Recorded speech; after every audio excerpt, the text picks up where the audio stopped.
एक छोटे से गांव में जहां हरियाली और शांति का वास था, एक गाय रहती थी जिसका नाम था गंगा। गंगा एक साधारण गाय नहीं थी। उसका स्वभाव इतना कोमल और शांत था कि गांव के लोग उसे गांव की मां कहकर पुकारते थे। गंगा का मालिक रामू चाचा एक साधारण किसान था, जिसके लिए गंगा केवल एक पशु नहीं बल्कि परिवार का हिस्सा थी। गंगा की दिनचर्या सुबह सूरज उगने से पहले शुरू होती थी। जैसे ही रामू चाचा गौशाला में आते, गंगा अपनी मधुर रंभाने की आवाज से उनका स्वागत करती। रामू चाचा उसे ताजा हरा चारा खिलाते और फिर गंगा खेतों की ओर चल पड़ती। वहां वो दिन भर घास चरती और शाम को घर लौट आती। उसका दूध गांव के कई घरों में जाता था और बच्चे उसे गंगा माता कहकर प्यार करते थे।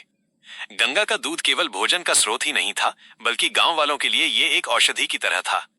रामू चाचा की पत्नी शांतिबाई गंगा के दूध से दही, मक्खन और घी बनाती थी।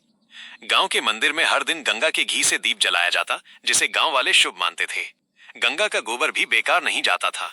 उसे खेतों में खाद के रूप में इस्तेमाल किया जाता, जिससे फसलें लहलहाती थीं। गांव के बच्चे गंगा के गोबर से उपले बनाते, जो रसोई में ईंधन का काम करते थे। इस तरह गंगा गांव की अर्थव्यवस्था और संस्कृति का अभिन्न हिस्सा थी। लेकिन एक दिन गांव में एक नया व्यक्ति आया, जिसका नाम था मोहन। मोहन शहर से आया था और वो गांव की सादगी को समझ नहीं पाता था।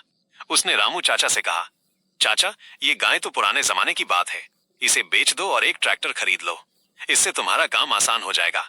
रामू चाचा ने मुस्कुराते हुए जवाब दिया, मोहन बेटा, गंगा सिर्फ एक गाय नहीं, हमारी माँ है। वो हमें केवल दूध ही नहीं देती, बल्कि जीवन का आधार देती है। मोहन को ये बात समझ नहीं आई। उसने गांव में ये अफवाह फैला दी कि गंगा का दूध अब उतना पौष्टिक नहीं रहा और उसे बेच देना चाहिए। कुछ गांव वाले मोहन की बातों में आ गए।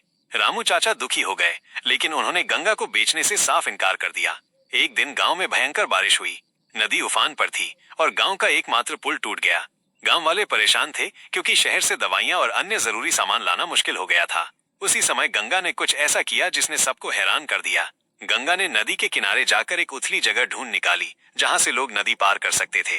रामू चाचा ने गंगा की पीठ पर सामान लादकर उसे नदी पार कराया और इस तरह जरूरी सामान गांव तक पहुंचा।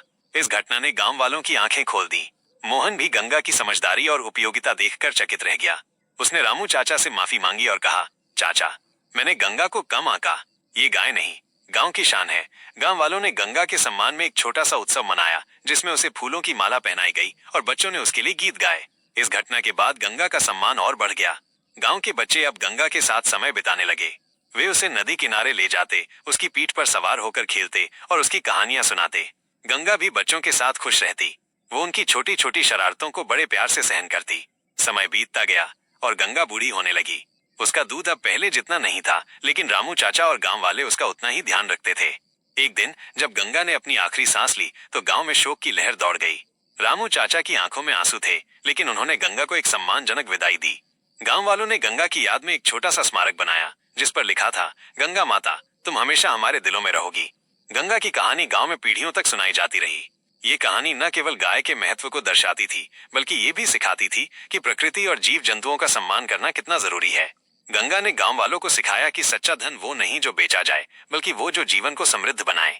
आज भी जब कोई गांव में गाय को देखता है, तो उसे गंगा की याद आती है।